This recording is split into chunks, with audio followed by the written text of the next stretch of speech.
Renaud Père.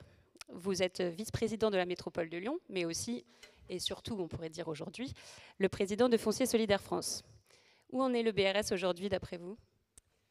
Alors d'abord, merci beaucoup à toutes et tous d'avoir répondu présent et présente pour nos journées. Et on le dit parce qu'on a changé le calendrier.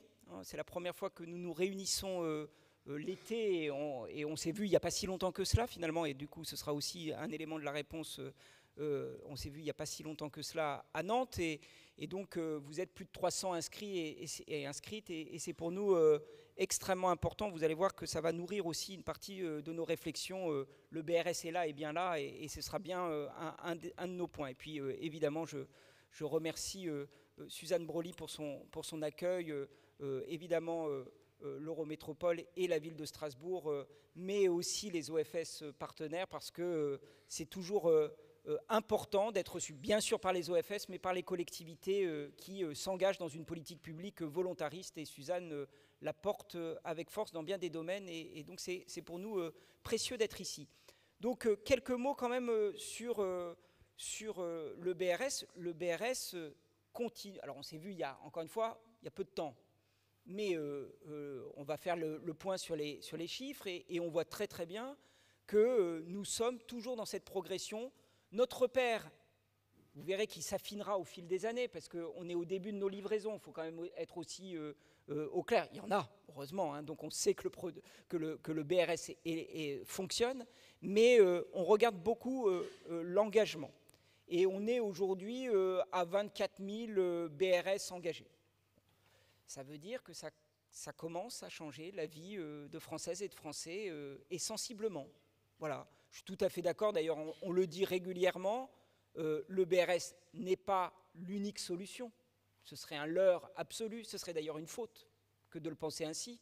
C'est un produit du logement abordable, et c'est pas parce que j'ai Emma Cos juste à côté de moi, voilà, mais que je vais confirmer précisément que si le BRS agit seul et contre le logement locatif social, nous aurons tout perdu. Donc il n'y a pas d'ambiguïté de ce côté-là. Quelques mots simplement, juste pour dire mais on aura l'occasion de le dire pendant ces journées, donc et puis j'y reviendrai probablement en conclusion. On a encore des défis. Moi, je regardais les ménages. Quand je vois qu'on est à 10%, on a un cœur de cible, on va se le dire comme ça, entre 30 et 50 ans. Et on voit bien, c'est le moment où la structure familiale, la vie active débute ou s'installe, et c'est le moment de l'arrivée des enfants et puis de leur éducation. C'est bien ça qui est quand même, on voit bien, très majoritaire dans les personnes qui signent les baux réels solidaires. Ça ne suffit pas. Enfin, je veux dire, il faut vraiment qu'on commence à passer à une nouvelle étape, et cette étape, vous verrez, on en parlera autour de la question de l'existant. Moi, je suis très attaché à l'idée qu'on invente, c'était une des propositions en creux du CNR Logement, que le BRS soit la sortie de passoires énergétiques, mais aussi de copro en très grande fragilité. C'est un premier point. Mais c'est aussi pour celles et ceux qui passent à la retraite, qui ont eu des revenus honorables mais modestes, et qui ont une baisse de 30% de leurs revenus. Le BRS peut et doit être vu comme la sécurité par le logement. Et ça, il faut que nous avancions. Quand je vois qu'à l'approche de la soixantaine et au-delà, nous n'avons que 10% pour cette tranche d'âge qui n'est pas tout à fait dans les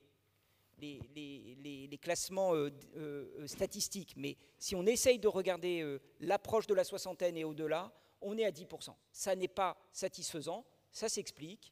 Il faut en parler avec les établissements bancaires, il faut que nous aussi, nous ayons cette représentation de la sécurité par le BRS. En tout cas, on a bien des défis.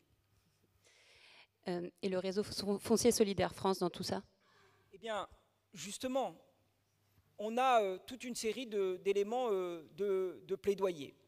Le premier plaidoyer, un des éléments de plaidoyer, au sujet notamment de la question de la revente, qui est au début de son histoire, c'est de défendre un prêt à taux zéro BRS. On a des plaidoyers, évidemment, d'une articulation, disons, très réfléchi dans le cadre de la loi SRU, notamment comment on favorise dans certaines communes, à condition que ça incite à la production de PLAI et de PLUS, on incite à la production de BRS. On a des questions sur les plafonds de ressources, on en discute entre nous. Bref, on a énormément d'éléments de plaidoyer. Il faut absolument que Foncier Solidaire France passe cette étape de structuration pour porter encore plus fortement ce plaidoyer. Nous avons beaucoup compté et nous comptons beaucoup, et j'espère que nous pourrons continuer à compter sur la Fédération des COP. C'est très important.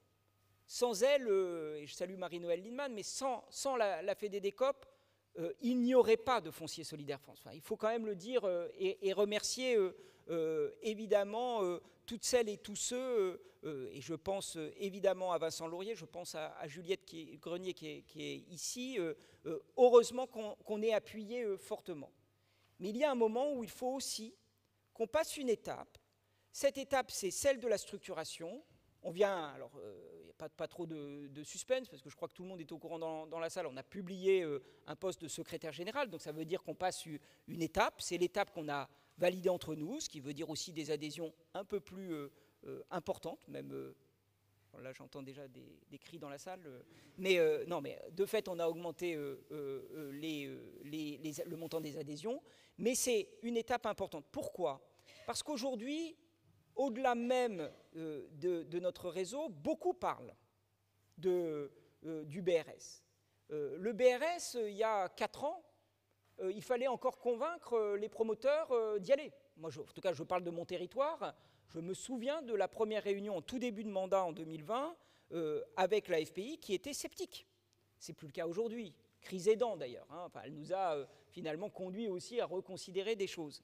Eh bien, il faut quand même qu'on garde la notion d'intérêt général qui est chevillée à la notion de bail réel solidaire, qu'on regarde si les organismes de foncier solidaire la partagent, et puis on aura tout le chantier avec l'Union sociale de l'habitat, au sein de l'Union sociale de l'habitat, je ne vois pas comment ça pourrait être autrement, mais de la question notamment de la vente HLM en BRS, on va en parler pendant ces journées, et ça, tout cela doit être porté par un seul réseau, en tout cas, qui doit être le premier défenseur de la question du bail réel solidaire. C'est pour ça. Ce n'est pas recruter pour recruter. Ce n'est pas se structurer pour forcément se structurer, mais c'est pour porter avec plus de force la cause BRS qui en a besoin. Parce que si on dévoyait l'outil BRS, là aussi, on serait dans une situation bien délicate sur l'ensemble de nos territoires et par rapport aux ménages qui ont signé les premiers baux et qui, dans cette situation de crise, voient le BRS comme, pour le coup, un des rares motifs d'espoir dans une situation d'enfermement dans le logement aujourd'hui. Merci beaucoup Renaud Père. Emmanuel Cos, je le disais il y a un instant, vous avez été ministre du Logement, précisément dans les années 2016-2017. Et à ce moment-là, c'est vous qui avez signé les derniers textes d'application relatifs au bail réel solidaire, permettant à ce dispositif antispéculatif de devenir une réalité et ouvrant aux ménages modestes une nouvelle voie d'accès à la propriété. Avec le recul et au vu des dernières données de l'Observatoire qui font état de quelques 3700 logements livrés et plus de 20 000 en projet, quel regard portez-vous sur le BRS aujourd'hui ? Bonjour à toutes et à tous, je suis ravie d'être là parmi vous. Ça fait un petit moment en fait que je ne suis pas venue aux rencontres nationales des OFS, donc voilà, je suis ravie d'être là.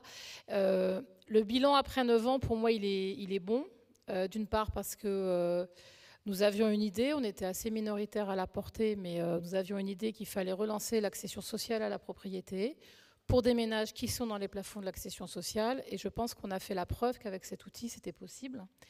Et surtout que cet outil pouvait marcher. Il y avait quelques pionniers, il y a eu beaucoup de réunions avant les décrets de 2016.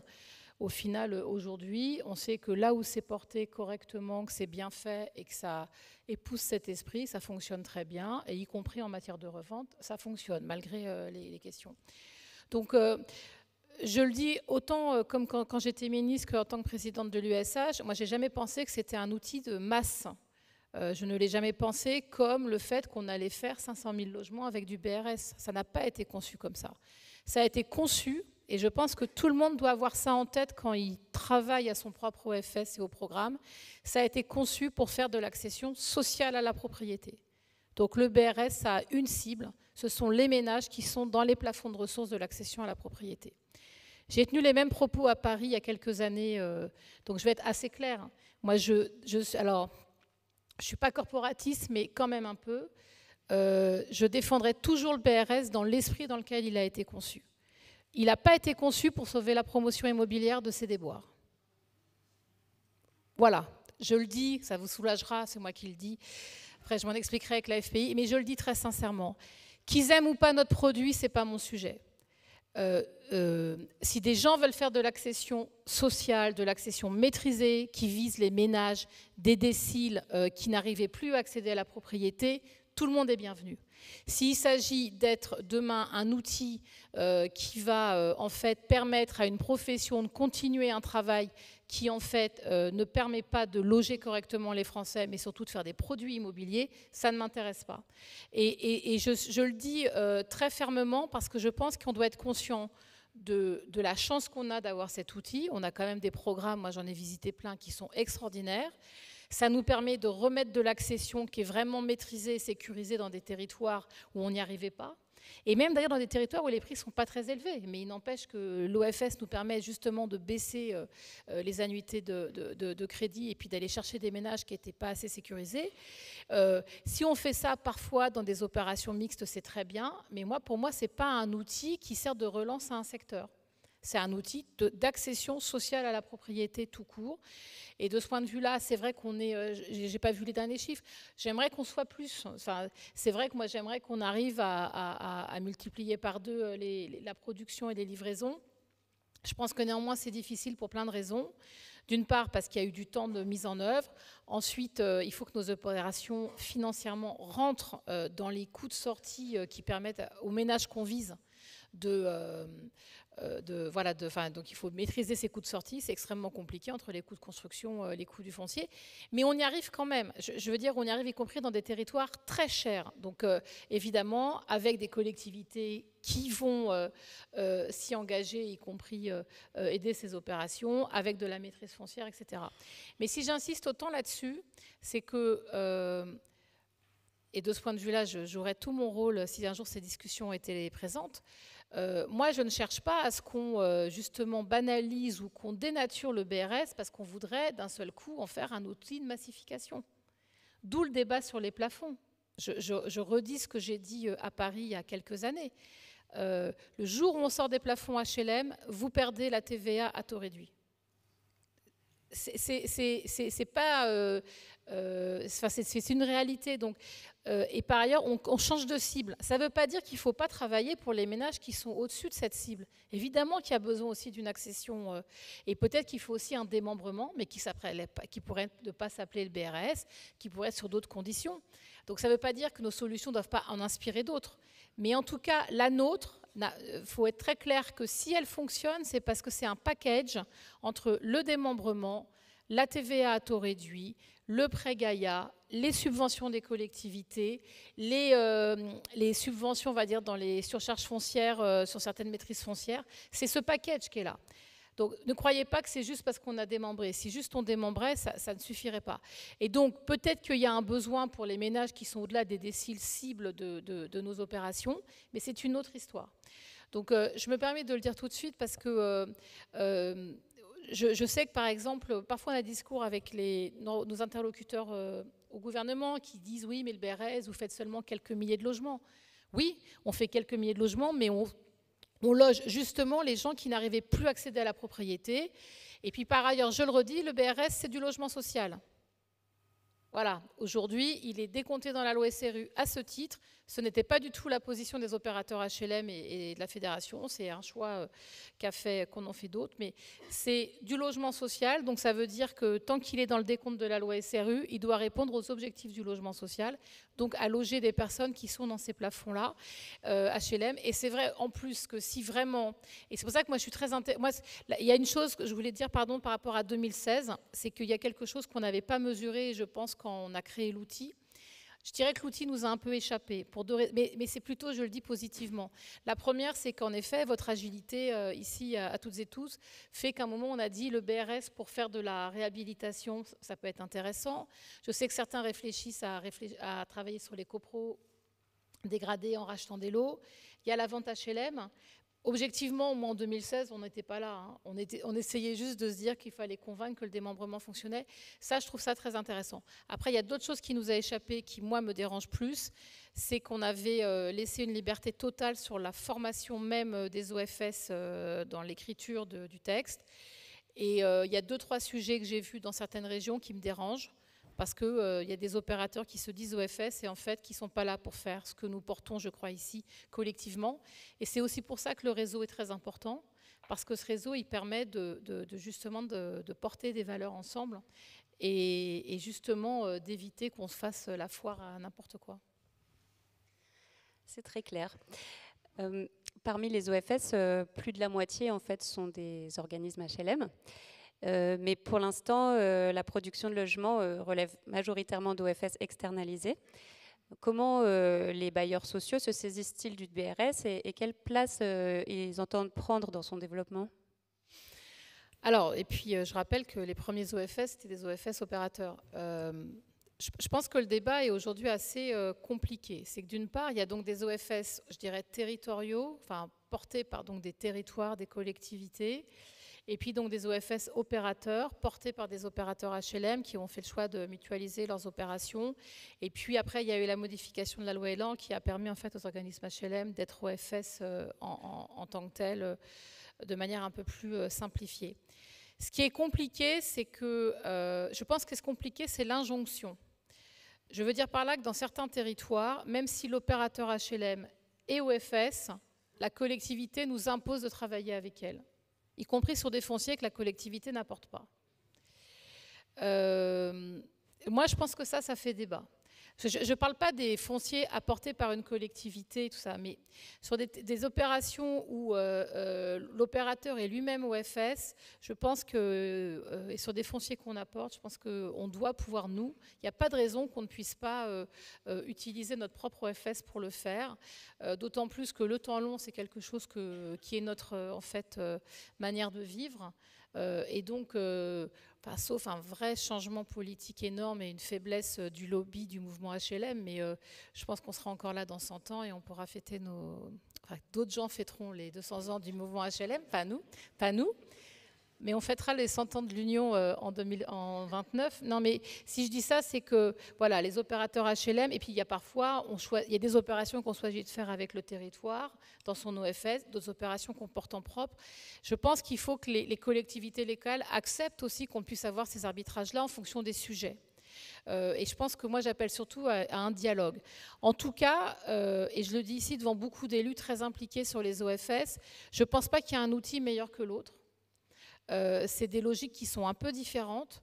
Ce qui est important, c'est qu'on ait des outils qui nous permettent de porter ces opérations et y compris de pouvoir avoir des lectures, je dirais, communes sur les montants de la redevance, sur les règles qu'on se fixe, etc. Mais voilà, ça c'est la première chose. Après, vous me parlez de la production, bah oui, il y a des OFS territoriaux qui produisent plus parce que d'une part, leur modèle est très différent. Ils font appel à des promoteurs pour faire du BRS. Ils font appel à de la VFA pour faire du BRS. Moi, ce n'est pas ma position. Moi, je pense que quand on va porter un programme pendant 80 ans, moi, je préfère que ce soit nous qui le construisions. Voilà. Moi, je vous dis mon point de vue. Je sais qu'il n'est pas partagé par tout le monde. Je préfère qu'on fasse de la copromotion avec un opérateur privé, mais en tant qu'opérateur HLM, moi, je préfère construire mon opération parce que j'en suis malgré tout redevable. Et en plus, et au-delà de ça, c'est aussi la question de l'accession sécurisée. Ça, je veux aussi en parler parce que certains opérateurs disent qu'ils font du BRS, ça, tout le monde en parle, mais quand on commence à parler de l'accession sécurisée, conditions du rachat en cas de défaillance de l'accédant, etc., c'est marrant, il y a un peu tout et son contraire. L'accession sécurisée HLM, elle est très normée, on la connaît très bien. Elle peut d'ailleurs être améliorée et tout ça, donc voilà, il faut y réfléchir. Après, là où je pense que c'est plus compliqué pour nous, opérateurs, c'est dans des territoires où il y a plusieurs OFS, je veux dire des OFS qui se croisent. Je n'ai pas d'exemple comme ça particulier, mais on en a déjà parlé. Entre un OFS, je dirais peut-être métropolitain, un autre qui est sur un bassin de vie ou un autre qui a une échelle plus large. C'est extrêmement compliqué de savoir comment on gère ça. Je ne sais pas si c'est un problème. Je sais que la DHUP nous disait récemment qu'il trouvait que dans certains territoires, il y avait trop d'OFS créés. Je ne sais pas, je n'ai pas de point de vue, mais je sais que ça a été mis sur la table. Donc c'est une question qui est importante. Après, l'autre chose qu'il faut avoir en tête, c'est que la montée en puissance des OFS, c'est extrêmement long.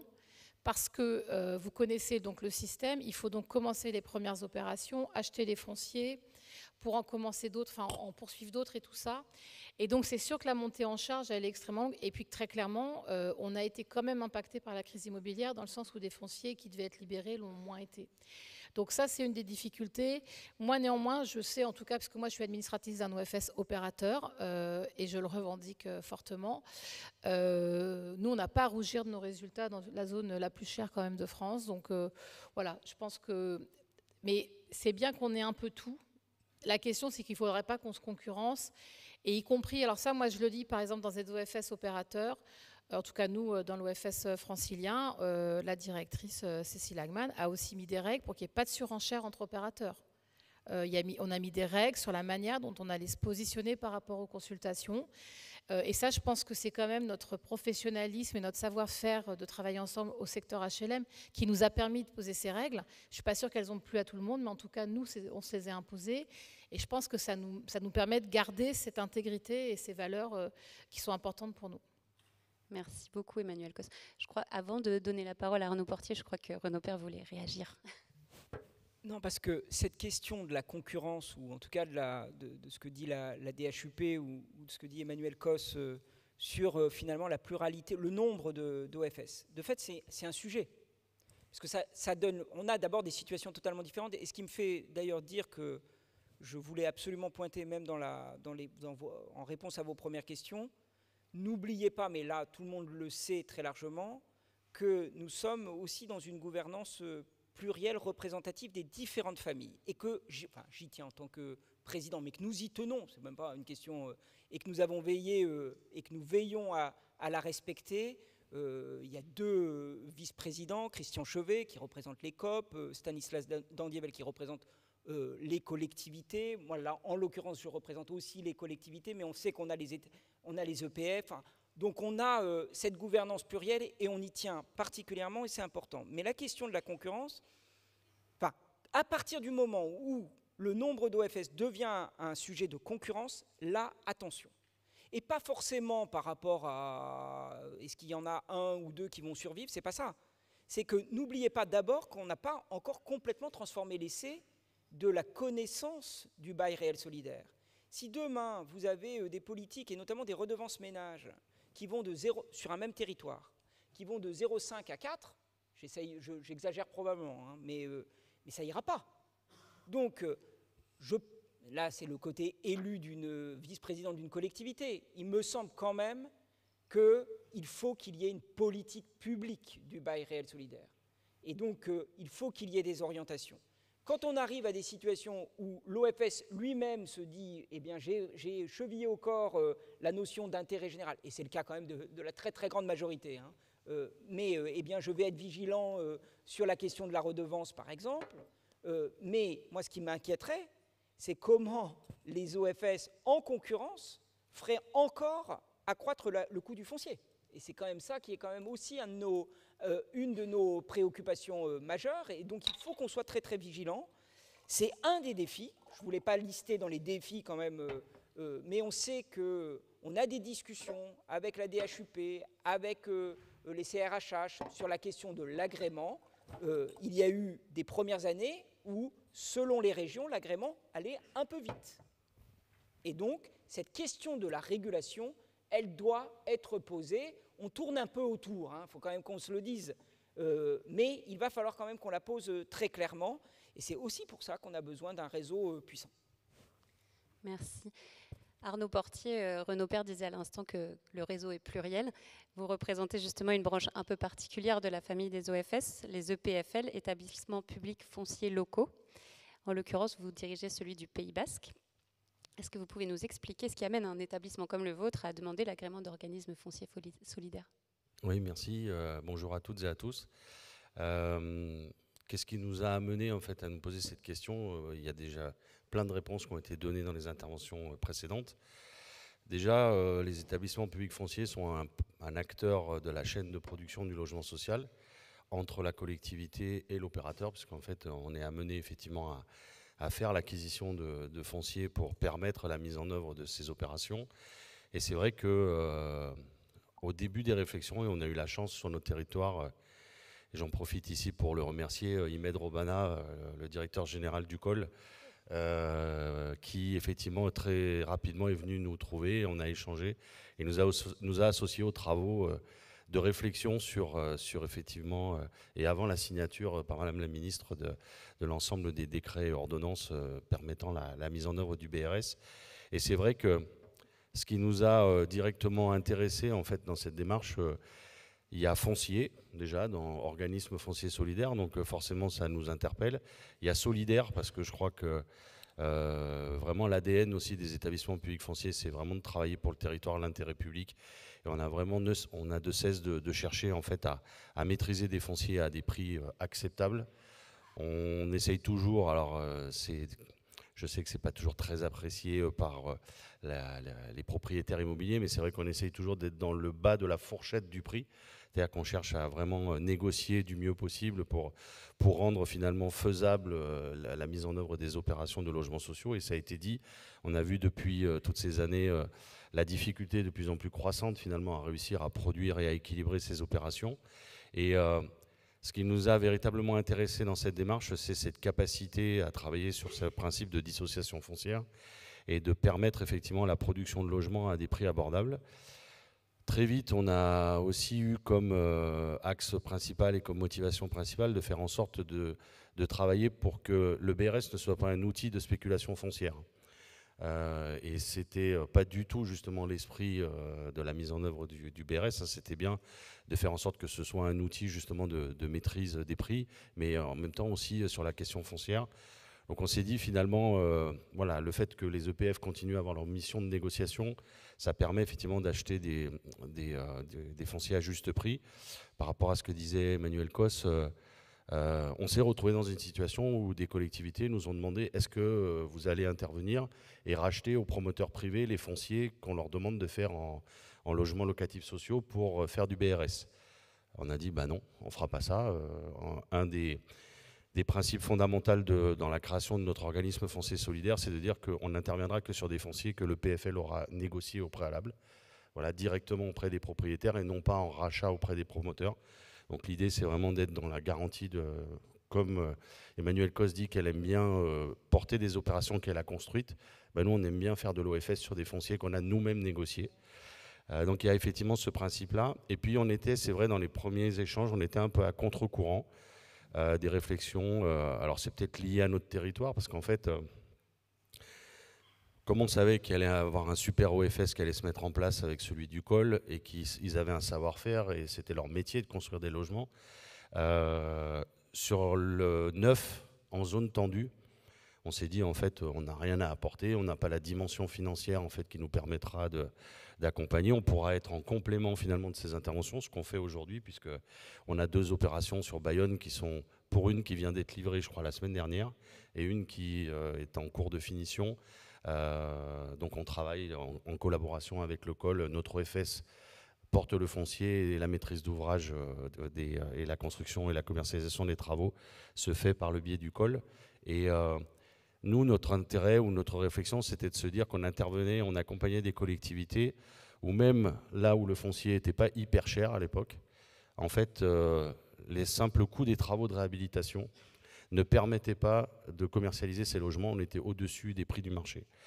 Et en fait, dans cette démarche qui commençait déjà à être initiée sur la volonté d'essayer de redynamiser les centres-bourgs, de faire revenir les gens dans les centres-bourgs, d'essayer de limiter la consommation foncière, donc ils sont aussi, ça, des ADN, les EPF, c'est-à-dire que les EPF, on n'est pas des bétonneurs à vouloir effectivement couvrir des hectares de foncier. Au contraire, on sait que le foncier est cher, donc on sait qu'il faut l'optimiser au maximum, et donc effectivement de faire en sorte de pouvoir reconstruire la ville sur la ville. Et dans ces approches finalement de renouvellement urbain et de redynamisation des centres-bourgs, on s'est dit finalement ça va être un super outil. Ça va être un super outil parce qu'il va nous permettre non seulement d'absorber la valeur foncière, mais aussi d'absorber une partie du coût des travaux.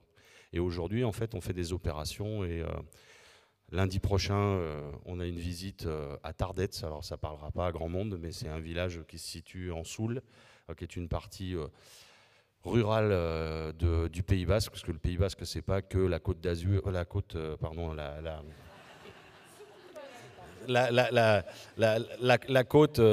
voilà, c'est ça, ouais, pardon, la côte avec effectivement les communes tendues et le bord de mer, mais c'est aussi des villages ruraux et des communes de l'intérieur. Et donc avec toutes les problématiques que l'on rencontre. Et donc sur Tardets, on va effectivement produire une opération de 7 logements, 7 en locatif, pardon, et 7 en BRS, donc 14 logements au total. Et on arrive à sortir des logements à moins de 1 000 € le mètre carré, voilà, dans ce secteur-là, grâce à cette opération. Et ce que je veux rajouter à ça aussi, ce qu'on n'avait pas anticipé dans la mise en œuvre de cette démarche, c'est que aujourd'hui, on discute avec des collectivités qui sont propriétaires en fait, de logements locatifs communaux dans des bâtiments donc, qui leur appartiennent, soit un ancien presbytère ou une ancienne école qu'ils ont transformé, des logements qui ont 20, 30 ans, qui sont donc plus adaptés, qu'il est nécessaire de restructurer, que les collectivités n'ont pas les moyens de remettre en état. Et en fait, aujourd'hui, on est dans des situations où notre OFS rachète à ces collectivités ce foncier. Donc bien sûr, le prix de rachat se fait à l'équilibre de l'opération. Donc on est dans des prix qui quelquefois sont en dessous de la valeur du marché. Mais finalement, c'est un double intérêt pour la collectivité. Un, c'est de faire rentrer effectivement de l'argent dans les caisses de la collectivité, ce qui en ce moment, je crois, est assez recherché par les collectivités. Le deuxième intérêt, c'est qu'en fait, on réactualise ces logements, donc on les remet à neuf, avec en plus tous les aspects liés à l'isolation et aux normes écologiques. Et puis ensuite, on fait venir des familles, et ces familles, en fait, elles viennent en accession. Et dans ces communes où il y a besoin de maintenir l'école, il y a besoin de maintenir le dernier commerce, d'avoir finalement des accédants plutôt que des locataires, c'est aussi un gage de stabilité et de maintien de ces populations. Et en fait, on a de nombreuses opérations aujourd'hui qui se réalisent et qui sont des succès, on peut dire, et qui effectivement encouragent les élus à continuer dans cette démarche. Et je voudrais juste rajouter quelque chose par rapport à différents points qui ont été observés. Les différents EPFL qui se sont fait agréer OFS, aujourd'hui on est à peu près tous agréés EPFL, donc en interne, c'est l'EPFL qui est agréé OFS. Il y a un ou deux collègues, le PFL de Haute-Savoie, lui, a constitué une foncière avec d'autres partenaires. Et je crois qu'il y a un autre PFL qui est celui de Grenoble, qui est dans une association aussi, dans un groupement avec des collectivités. Mais la problématique en fait, de concurrence, on est tous dans cette démarche en fait, de se dire qu'on n'est pas en concurrence avec les autres. Par contre, effectivement, demain, de voir un OFS qui spécule sur du foncier, c'est quelque chose qui ne nous plaît pas. Voilà, et qu'on souhaite effectivement éviter. Donc, essayer de trouver des synergies et des collaborations entre les EPF. Et puis, vraiment, ce souhait de répondre à des tranches de population en fait, qui sont dans l'incapacité d'accéder. Et c'est vrai qu'aujourd'hui, alors je ne connais pas le modèle de tous mes collègues EPFL, en tout cas nous, à Bicitega, donc au Pays Basque, on a développé un modèle et on a une chance, puisqu'en fait le PFL il bénéficie d'une fiscalité qui s'appelle la taxe spéciale d'équipement. Donc il y a un moyen de financement de l'EPFL. Et grâce à cette fiscalité, en fait, on arrive à développer un modèle de BRS dans lequel l'ensemble des frais financiers, par exemple, liés au prêt Gaïa, puisqu'un prêt Gaïa, effectivement, c'est formidable, mais ça a un coût, c'est normal, c'est un prêt. En fait, c'est l'EPFL qui absorbe ces frais financiers et ce n'est pas l'OFS. Donc, je vais prendre cet exemple-là. Par exemple, quand on travaille avec le COL et qu'on fait un BRS opérateur avec le COL, le BRS opérateur, il est fait à l'euro symbolique. Ce qui permet effectivement au COL derrière de produire des logements. Par exemple, aujourd'hui, on vient de livrer des logements en plein centre-ville de Bayonne, dans le centre historique, dans un endroit qui est quand même, je pense, assez sympathique. Le COL a livré des logements à 2 800 € du mètre carré, là où le marché aujourd'hui est allègrement à 4 000, 4 500 €.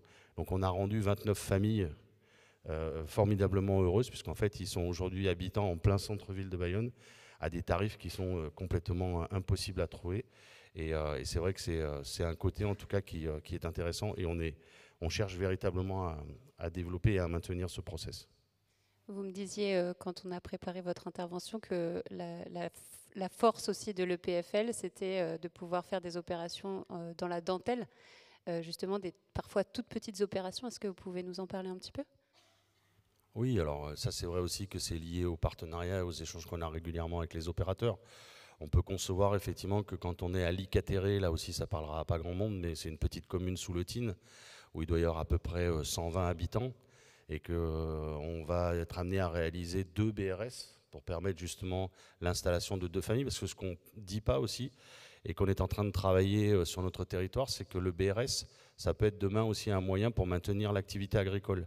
Pourquoi ? Parce que installer un agriculteur, lorsqu'il n'est pas, comme on dit, quand il est hors cadre familial, c'est-à-dire que ce n'est pas le fils de l'agriculteur ou le neveu ou un membre de la famille qui récupère la ferme de tonton ou de papa-maman, c'est souvent un couple qui vient s'installer dans une région et qui a capacité à acheter l'outil professionnel, mais rarement l'habitation. Et il ne va pas dormir dans l'étable, donc il a quand même besoin effectivement de pouvoir loger sa famille. Et ça intéresse bigrement les communes rurales, parce qu'en fait c'est une nouvelle famille qui va venir s'installer sur le village. Qui dit nouvelle famille dit enfant à l'école, dit l'épouse, ou si c'est l'épouse qui est la chef d'exploitation, le monsieur, qui va être un actif supplémentaire qui va pouvoir travailler dans les entreprises du coin. Et c'est aussi par rapport à l'activité économique du secteur. Donc il y a une vraie réflexion autour de ça, et là on a été accompagné par la région Nouvelle-Aquitaine dans un dossier où on a carrément allié SAFER, EPFL, collectivité, région Aquitaine, puisqu'en fait la SAFER a préempté un bien. Ce bien bâti, les terrains ont été redistribués à des agriculteurs. Le bien bâti a été acheté par le PFL avec l'accord de la commune. Il a été transformé en BRS. Et parmi les logements BRS, il y en a un qui est vendu à un jeune agriculteur qui vient s'installer sur la commune pour installer sa famille. Donc voilà, donc on essaye effectivement d'être dans cette démarche-là.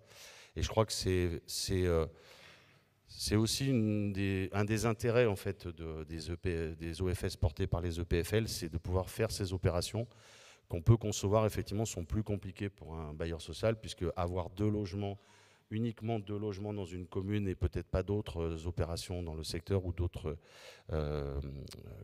copropriétés à gérer, ça peut être compliqué. Et donc voilà, on essaye de faire de la collaboration, et on est vraiment, enfin en tout cas nous dans notre règle d'intervention aujourd'hui, c'est sur les fonciers dont on est propriétaire et qu'on porte, si un opérateur est intéressé effectivement pour réaliser cette opération en BRS, l'EPF joue uniquement son rôle de PF, c'est-à-dire de portage foncier, et rétrocède le foncier à l'OFS de la collectivité ou du bailleur, et c'est lui qui fait l'opération.